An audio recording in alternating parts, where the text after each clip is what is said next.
Sejam todos bem-vindos a mais um podcast da ACA Mídia. Hoje no Resenha Brasil Política, nós temos a honra de receber aqui o Major Rafael Rosenstein.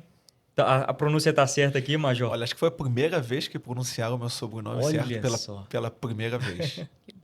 Ele é porta-voz das Forças de Defesa de Israel para os países de língua portuguesa, né? Então é uma alegria receber o senhor aqui, viu? Muito obrigado pela presença. Obrigado, Thales. A alegria é toda minha, é um prazer enorme. Eu tô aqui, acho que 12 horas aqui em BH e eu tô realmente muito feliz de presenciar pessoas que estão muito interessados em escutar, em se informar, em combater a desinformação. E fico impressionado com o apoio do povo mineiro aqui com o Estado de Israel.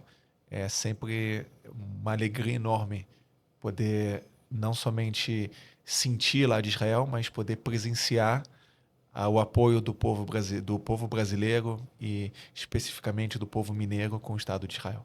Muito obrigado. Do meu lado direito aqui também, Clara Feldman, tá certa a pronúncia. Certíssimo.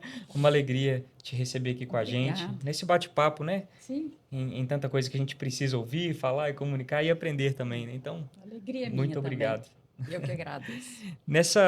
Esse início agora de bate-papo, Major, assim, obviamente muita gente quer conhecer um pouco da sua história de vida, né? Do seu contexto. E como a gente falou ali nos bastidores, o senhor é nascido no Rio de Janeiro e o senhor é botafoguense, né? O que me chamou a atenção aqui, o senhor foi convocado 2 vezes para a Seleção Brasileira Juvenil de Vôlei.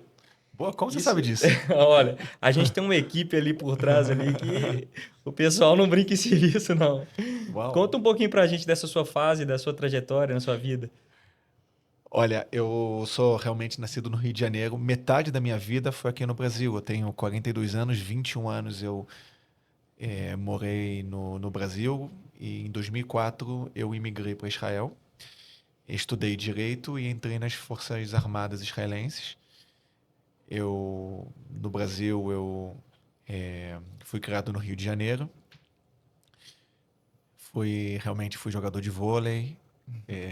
Sou botafoguense.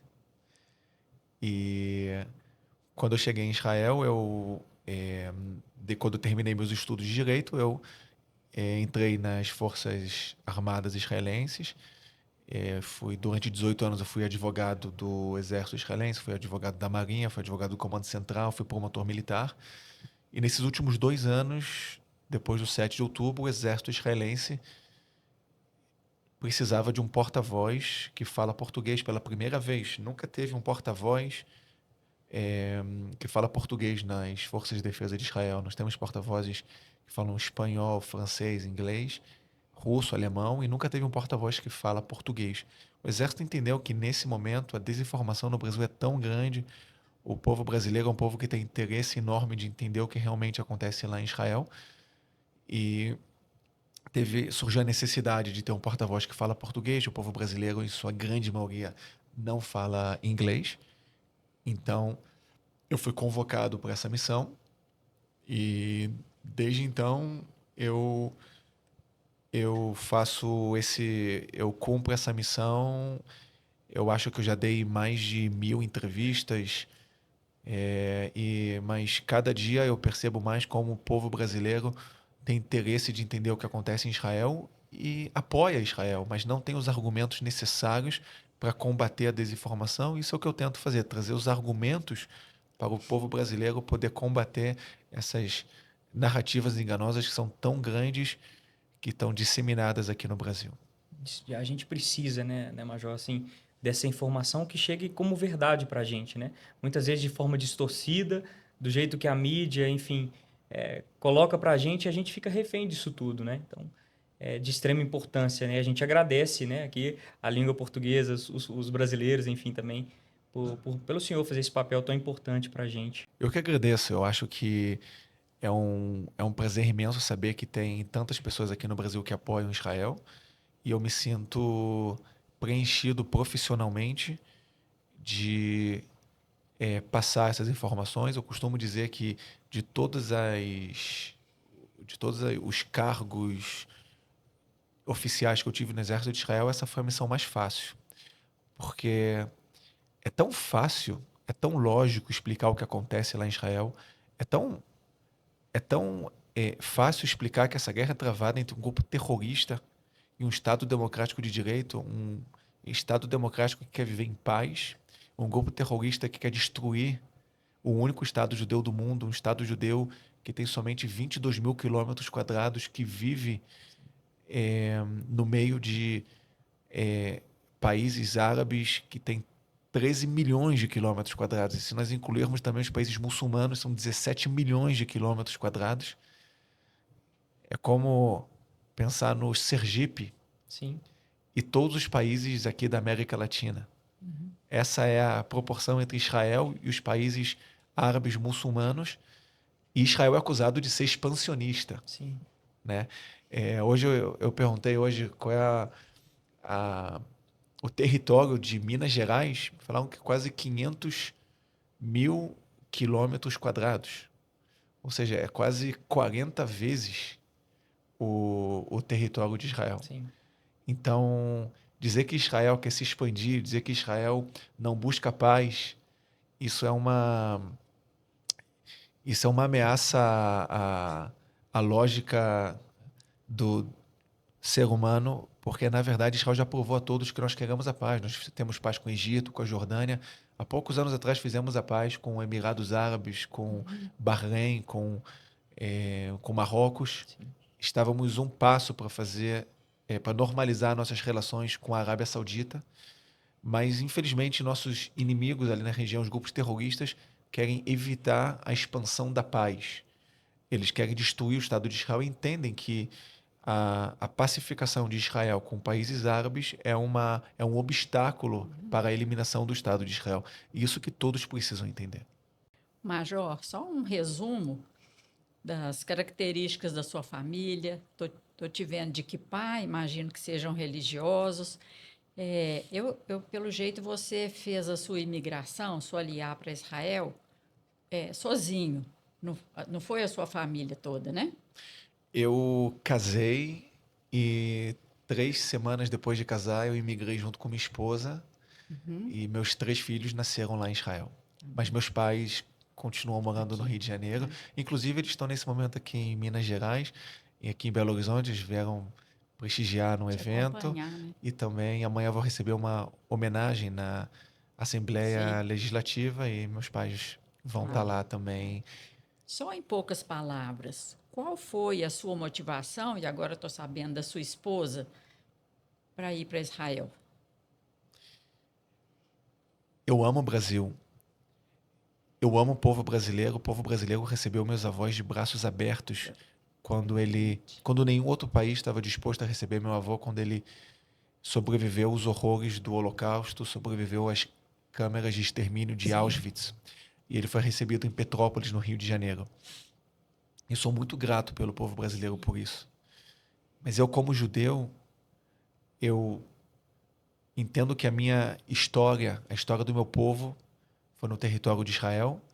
E eu sempre senti uma ligação enorme com o Estado de Israel. E assim que eu tive a oportunidade de formar minha família no território israelense, então eu imigrei. Também para ter a oportunidade de fazer parte do exército israelense, que meu avô sempre dizia que o maior desafio do povo judeu no Holocausto é que não tinha um exército para defender o povo judeu. E hoje nós temos um exército para não permitir nunca mais que povos, que países, que grupos sim. terroristas possam concretizar o desejo de eliminar o Estado de Israel. E para mim é um orgulho enorme fazer parte do exército israelense, ser porta-voz do exército israelense e estar no território israelense, onde nossos antepassados passaram e foram criados ali no território de Israel. Com- Completamente compreensível. Eu, como psicóloga, né? Você está realizando, você realizou, e mais do que nunca realiza atualmente, o desejo do seu avô. Com certeza, inclusive, é muito interessante que meu avô sempre dizia que ele não pisaria nunca mais na Polônia. E eu voltei para a Polônia, mas eu fui para a Polônia depois que meu avô faleceu. Eu fui para a Polônia como oficial e eu entrei em Auschwitz com uniforme e de uniforme oficial do exército israelense. E isso é o fato do meu avô nunca mais aceitar voltar na Polônia. Isso me lembra uma comparação nós escutamos muito sobre a flotilha para Gaza nos últimos meses, nas últimas semanas. Sim. E é interessante que dizem que Israel está cometendo genocídio e estavam indo em direção ao genocídio, né, segundo eles. Sim. E é interessante que são pessoas, tem muitos lá que foram pela segunda vez, né, foram a primeira vez, foram presos em Israel, voltaram para seus países e pela segunda vez voltaram na flotilha. E eu fico fazendo a comparação com meu avô. Sim. Se meu avô, durante a Segunda Guerra Mundial, aceitaria voltar para as câmaras de gás, né, na Europa há 90 anos atrás. Então, se realmente eles acreditam que o que acontece na faixa de Gaza é um genocídio, como pode as pessoas voltarem a pisar num território que lá está sendo cometido genocídio?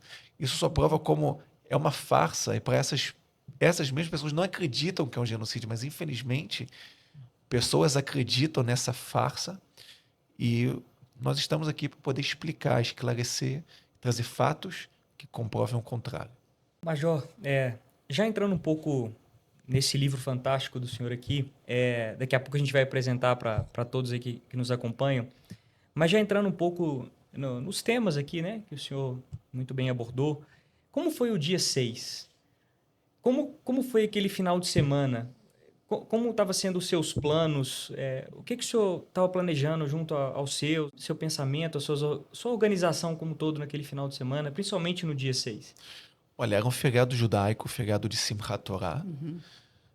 Era um Shabat, o dia sabático israelense.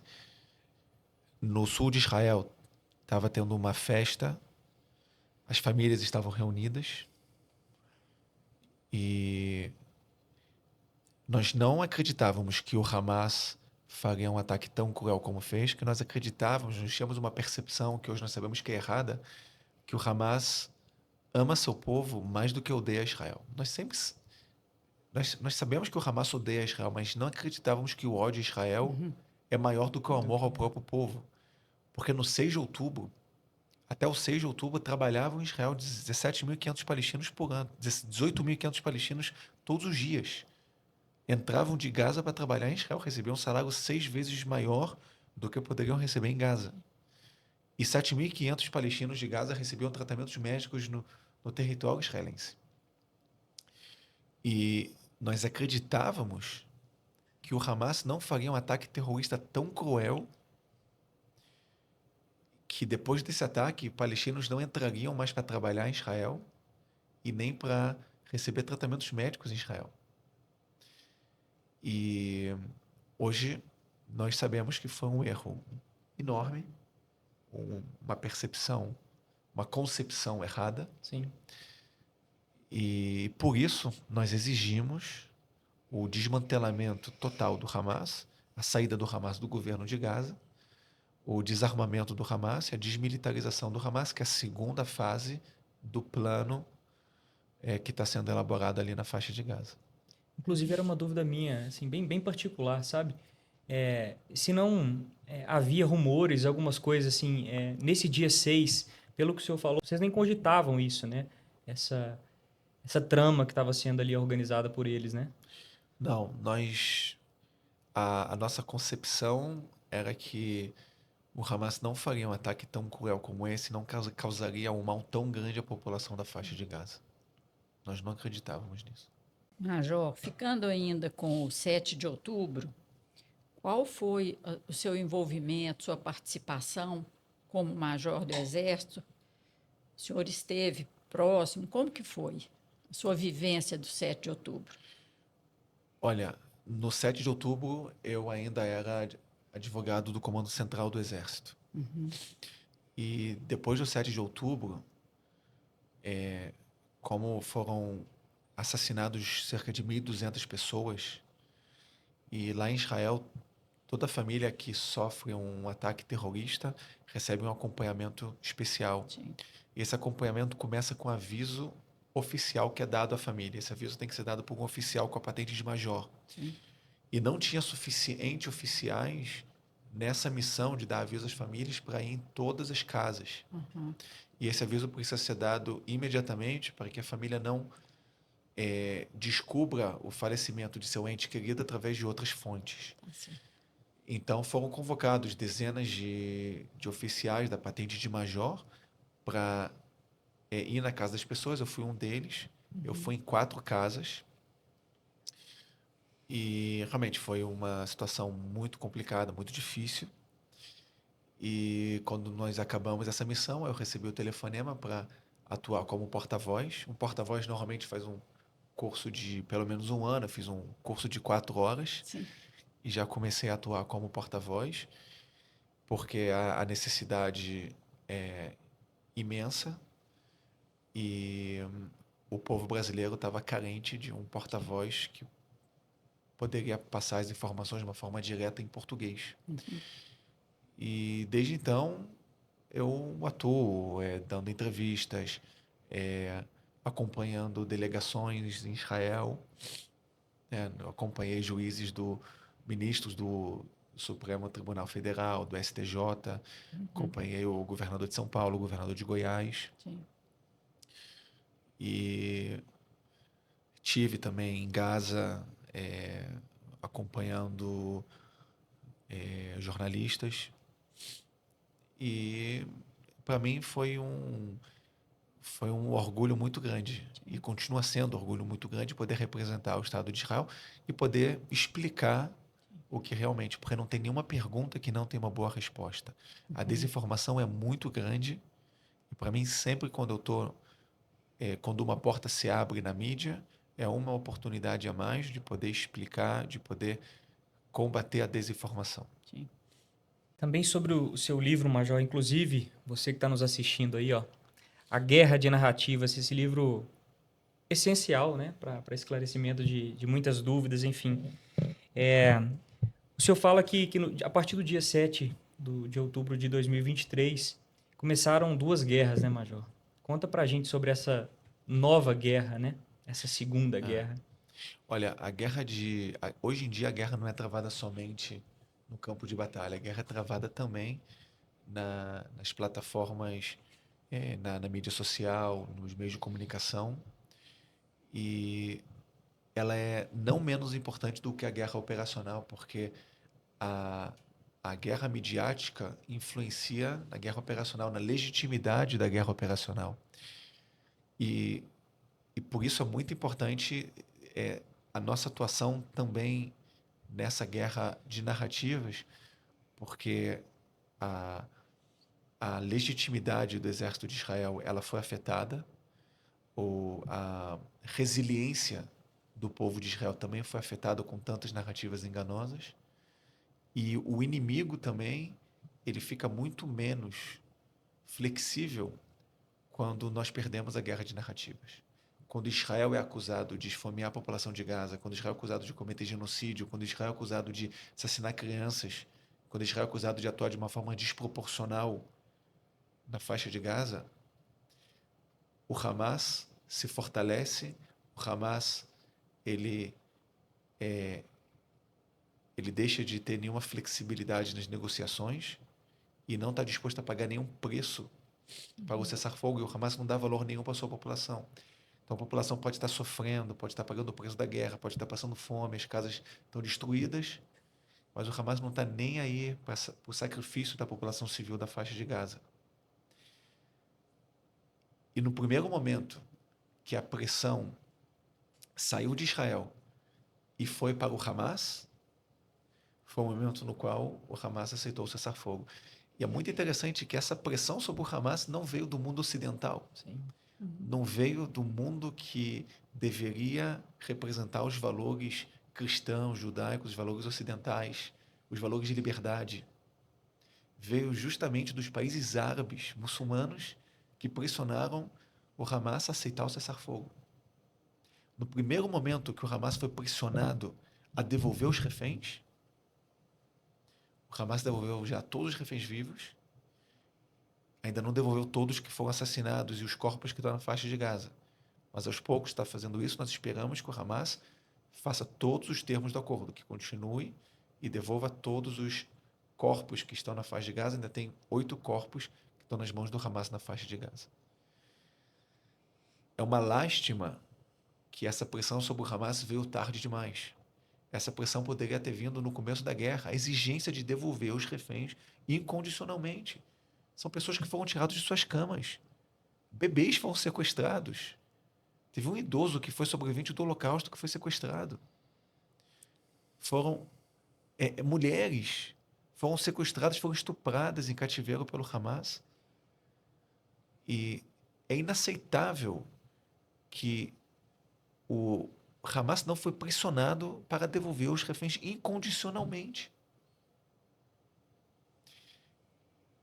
Essa pressão chegou tarde, mas melhor tarde do que nunca.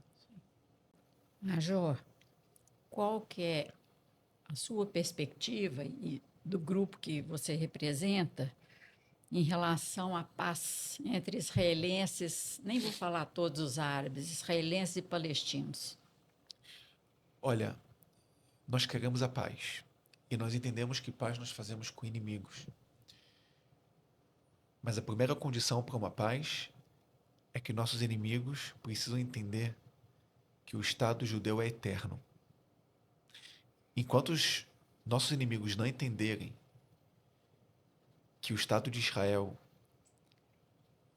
ele foi fundado para ficar e não para ser destruído, e que ele é eterno, não vai ter paz com os palestinos. Nós já mostramos ao mundo todo que nós sabemos fazer paz com nossos inimigos. Né? Como eu disse, nós temos paz com diversos países árabes que fazem fronteira conosco. Mas nós não vamos fazer paz, nós não podemos fazer paz com grupos terroristas que exigem a eliminação de Israel.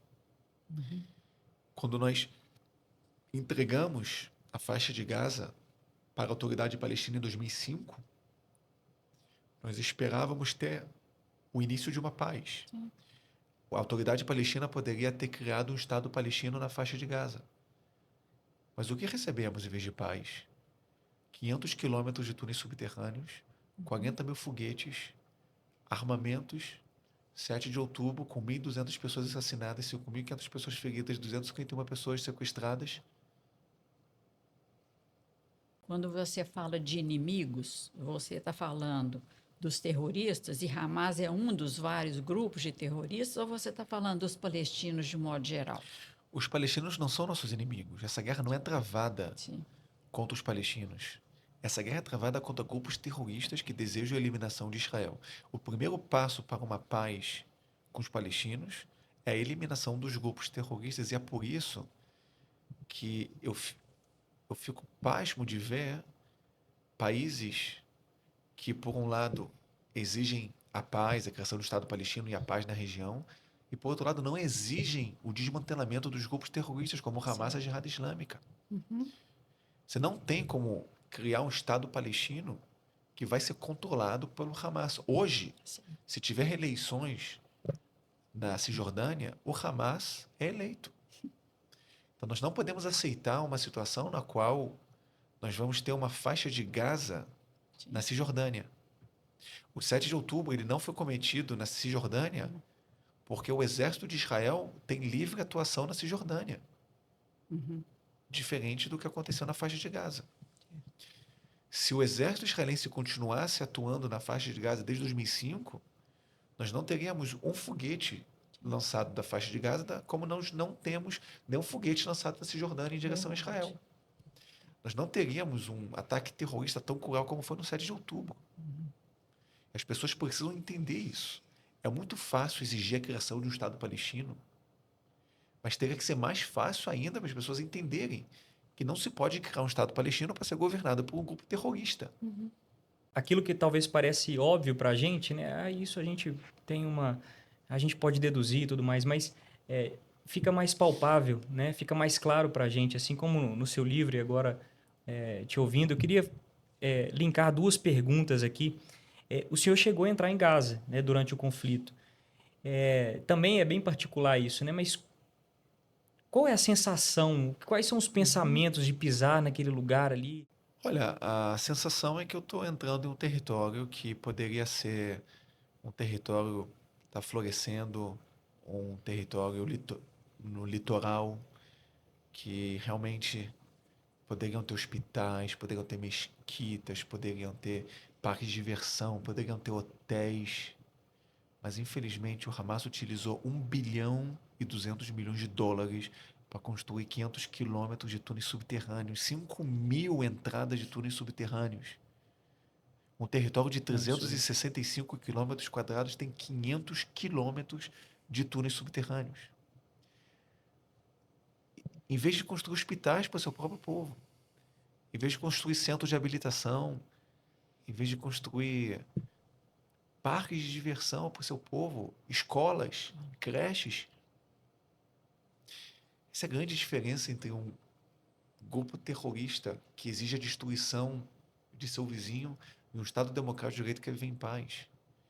Nós utilizamos nossos recursos para construir hospitais, nós temos os melhores hospitais do mundo.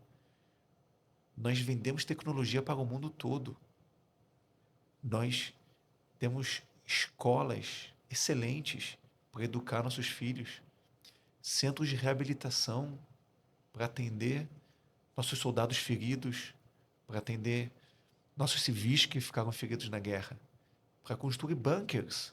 70% das casas em Israel têm bunkers dentro de casa.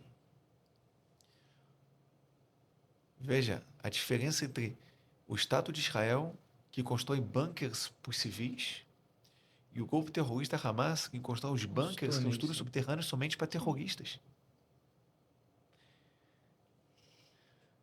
É até emocionante dizer que nove reféns foram resgatados com vida em operações militares. E todos contam a mesma coisa. Vocês sabem qual foi a primeira ação dos soldados israelenses quando resgataram nossos reféns naquele foco de terror? Foi tirar o colete do soldado e colocar no refém. Porque enquanto os terroristas arriscam as vidas dos civis para salvar os terroristas, e por isso utilizam os civis como escudos humanos, arriscam os civis para salvar os terroristas, nós arriscamos nossas vidas, nós soldados arriscamos nossas vidas para salvar nossos civis. Essa é a diferença entre um Estado democrático de direito e um grupo terrorista. Mas é tão fácil de entender isso. É tão fácil. Hoje eu conversei com umas pessoas. Eu disse, se um extraterrestre chegasse aqui na Terra e falasse para ele, olha, esse é o Hamas, esse é Israel. Aqui você não pode vestir o que você quer, você não tem liberdade de expressão, você não tem liberdade religiosa, homossexuais são torturados. Do outro lado, você tem liberdade florescendo, você tem democracia, você tem liberdade religiosa, você tem liberdade de expressão, você tem eleições, você tem um governo democrático. Um ET não ia acreditar como pode existir alguma pessoa que apoia isso e rejeita isso. Mas é tão simples. Entender que tudo o que nós queremos é viver em paz. Nós queremos viver. E nós temos pessoas que nos perturbam, que querem nos destruir. Esse é o conflito. Não tem uma questão geopolítica ali na região. O Hamas não exige a criação de um Estado palestino. O Hamas exige a eliminação de Israel. E é inacreditável que tem tantas pessoas que apoiam isso.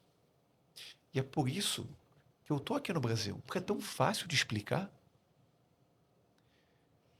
É tão inaceitável rejeitar Israel e apoiar grupos terroristas, que por isso nós precisamos abrir portas para poder trazer as informações para chegarem na maior quantidade possível de pessoas. Quero só ver se eu te entendi bem. Enquanto houver terroristas ameaçando o Estado de Israel, não haverá um Estado palestino. É isso? Enquanto houver terroristas que tomarão poder em um Estado palestino, Sim? é impossível criar um Estado palestino do lado do Estado de Israel. O Estado de Israel não vai permitir Sim. uma outra faixa de Gaza ali na Sim. região. Nenhum país soberano aceitaria isso. Sim. Com isso, a gente pode te perguntar também que para o Hamas, quanto pior, é melhor, né? Exatamente. Podemos falar isso, podemos desligar o microfone e a guerra está explicada. Quanto pior, melhor. Quanto mais palestinos sofrendo, quanto mais palestinos com fome, quanto mais casas destruídas por Hamas, é melhor. Quanto mais o povo palestino sofrer, é melhor para o Hamas, porque essa é a estratégia do Hamas. Triste, né? Triste Muito. realidade, Major. Me conta uma coisa.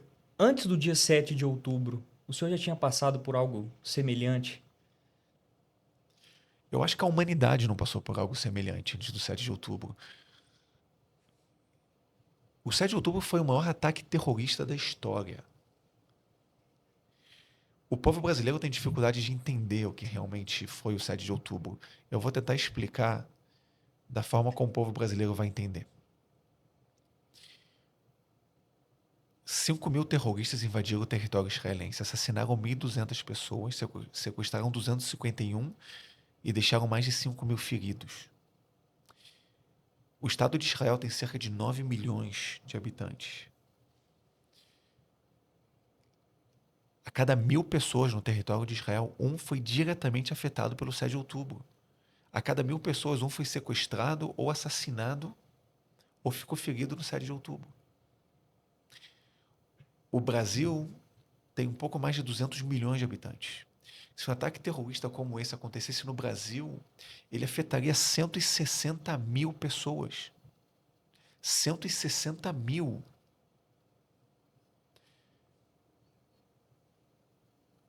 Qual é o maior estádio aqui de Belo Horizonte?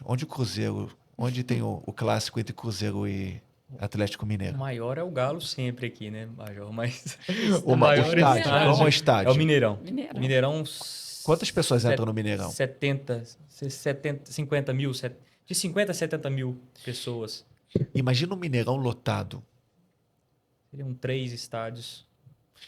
Imagina que 80% dos torcedores que estão na arquibancada lotada, 80%, são fuzilados. Mas não morrem, eles ficam feridos. 17% são assassinados e 3% são sequestrados. Agora multiplica isso por 3. Sim. Isso foi o que aconteceu no sul de Israel no 7 de outubro.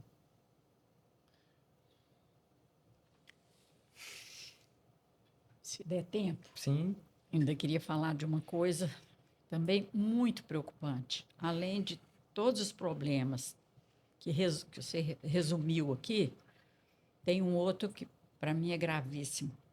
Eu estou fazendo parte agora de um grupo da comunidade judaica, da federação, para tentar aumentar um pouco, ou diminuir um pouco, o risco do antissemitismo. E aí eu queria te pedir a sua visão. A partir do 7 de outubro, e obviamente da reação de Israel, como que você vê o aumento no mundo todo e também no Brasil do antissemitismo? Infelizmente, o antissemitismo aumentou muito no mundo todo. Sim. E o Brasil foi o local onde o antissemitismo teve o aumento mais acentuado do mundo. Em 2 anos, o antissemitismo aumentou 400% aqui no Brasil. Isso não quer dizer que o Brasil tem o maior nível, maior quantidade de antissemitismo do mundo, mas no lugar onde o antissemitismo teve o maior aumento do Sim. mundo. Isso se deve, infelizmente, à desinformação. As pessoas são recebem informações sobre genocídio, sobre desproporcionalidade, sobre assassinatos de crianças, mulheres, acreditam nessas narrativas e acabam aumentando o ódio contra Israel. E por isso que quando nós combatemos a desinformação, diretamente nós combatemos também esse aumento de antissemitismo. O antissemitismo sempre existiu, sempre vai existir, mas eu acredito que o combate à desinformação é o primeiro passo para combater o antissemitismo. Seu livro tem esse objetivo, né? O livro tem o objetivo de combater a desinformação e eu acredito que, combatendo a desinformação, nós vamos combater também o antissemitismo. O livro, cada capítulo do livro, ele é uma narrativa.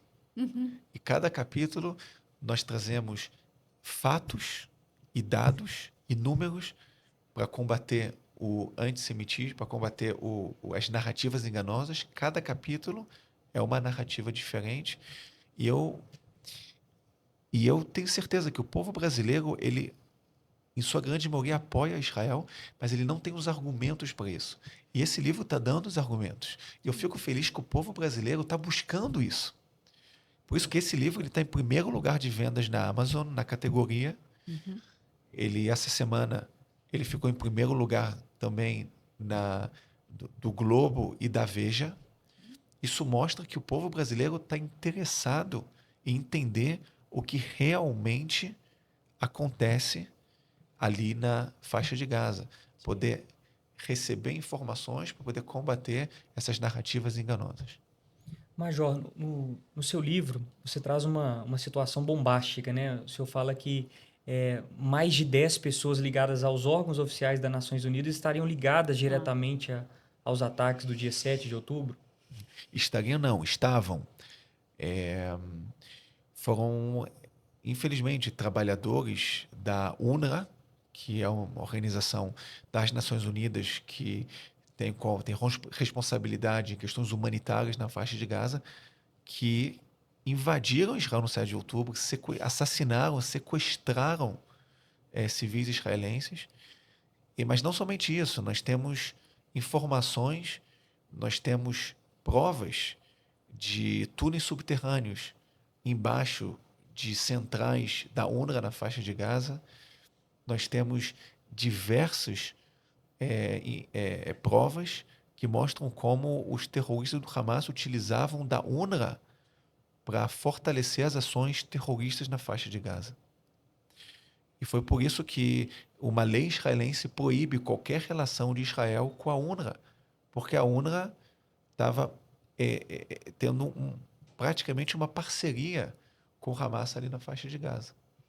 Não sei se você concorda comigo que o foco do trabalho, o foco mais importante do trabalho é com as crianças, adolescentes que estão formando posições e opiniões, né? Você está falando aqui no Brasil ou na faixa de Gaza? Eu acho que em todos os lugares do mundo, né? Que a gente começa com as crianças, tem uns adultos e pessoas que já não estão dispostas a mudar. Então, eu acho que a gente teve uma iniciativa aqui, nessa mesma comissão, de fazer uma cartilha, que está aqui comigo, uma cartilha de informações de 8 a 80 anos, quem quiser se informar, contando o que é Israel, que são palestinos, árabes, preconceitos, holocausto, esse tipo de informação. Eu acho que é uma ótima iniciativa. Toda iniciativa que tem como propósito combater a desinformação, Sim. ela é muito valiosa porque a desinformação é imensa. Sim. Quanto mais eu converso com as pessoas, eu vejo como as pessoas estão mal informadas. Por outro lado, quanto mais eu converso com as pessoas, eu vejo que depois de nossa conversa, as pessoas estão dispostas a apoiar positivamente, declaradamente, o Estado de Israel. Entendem que essa guerra é uma guerra que é travada entre o Estado Democrático de Direito e um grupo terrorista e precisamos rejeitar um grupo terrorista e demonstrar um apoio declarado ao Estado de Israel. para o bem de Israel, mas também para o bem do palestino, na verdade, para o bem da humanidade. É uma, essa guerra midiática realmente é um grande problema, né, Major? Assim, aqui no Brasil a gente vive diversas realidades, assim, diversos contextos também, que a mídia literalmente joga o que ela quer para todo mundo e tem gente que abraça isso como uma verdade e sai compartilhando essas informações, né? Então, assim, eu acho que o senhor faz um papel assim, fundamental e brilhante para trazer essa informação para todos nós. A gente precisa, né? O povo brasileiro precisa ter essa verdade palpável, né? De uma forma clara e direta, às vezes com os números, com as características que o senhor trouxe para a gente aqui. Então, é isso, né? São as famosas fakes, As fakes. estão por todo lado. Então, para a gente já ir finalizando, Major, assim, eu queria que o senhor olhasse para aquela câmera e deixasse uma mensagem. O senhor já deixou, assim, Várias. uma aula para a gente aqui, enfim, muito aprendizado. A gente te agradece em nome da ACA Mídia. A gente pede ao senhor que deixe uma mensagem para todos que estão nos assistindo aqui agora, se realmente há esperança, né? E qual o caminho, qual o segredo, aquilo que o senhor carrega no seu coração, no mais íntimo, assim, que dá para ver que o senhor traz muita emoção quando fala, muita verdade, e isso é muito bonito, né? A gente se sente parte disso. Então, que o senhor possa transmitir isso para as câmeras, por gentileza. Para o povo brasileiro que eu amo tanto, essa guerra não é travada contra o povo palestino. É uma guerra travada contra um grupo terrorista que tem como objetivo acabar com o Estado de Israel, eliminar o Estado de Israel do mapa. Israel está travando uma guerra para o futuro existencial do Estado de Israel. E nós não podemos permitir que um grupo terrorista continue planejando o próximo 7 de outubro. Essa guerra é travada entre um Estado democrático de direito que atua de acordo com todas as normas internacionais e um grupo terrorista que não tem nenhum compromisso com as normas internacionais. O Estado de Israel está com braços abertos para a paz. Mas para alcançar a paz, o primeiro passo é acabar com os grupos terroristas que eles são o maior empecilho para a paz no Oriente Médio. Como disse a Golda Meir, há 50 anos atrás, se Israel largar suas armas, Israel é destruído no mesmo dia. Se nossos inimigos largarem suas armas, terá paz no Oriente Médio. Eu quero agradecer, Clara, Thales, foi uma oportunidade enorme estar aqui com vocês. Espero que as mensagens aqui cheguem na maior quantidade possível de brasileiros. E aproveito para deixar aqui as minhas redes sociais, que eu tento trazer as informações oficiais em português do Exército de Israel. E todos que se interessam pelo que acontece em Israel têm a oportunidade no Instagram, no Facebook, de receber lá as informações através de meus canais. E você que nos acompanha através do Resenha Brasil Política, a ACA Mídia agradece do fundo do coração profundamente a presença do Major Rafael Rosenschein. Eu não errei a primeira agora também. E a Clara, a psicóloga Clara. Muito obrigado pela presença. Eu que agradeço. E acompanhem a gente nos próximos episódios. Fiquem todos com Deus. Um abraço. Até mais.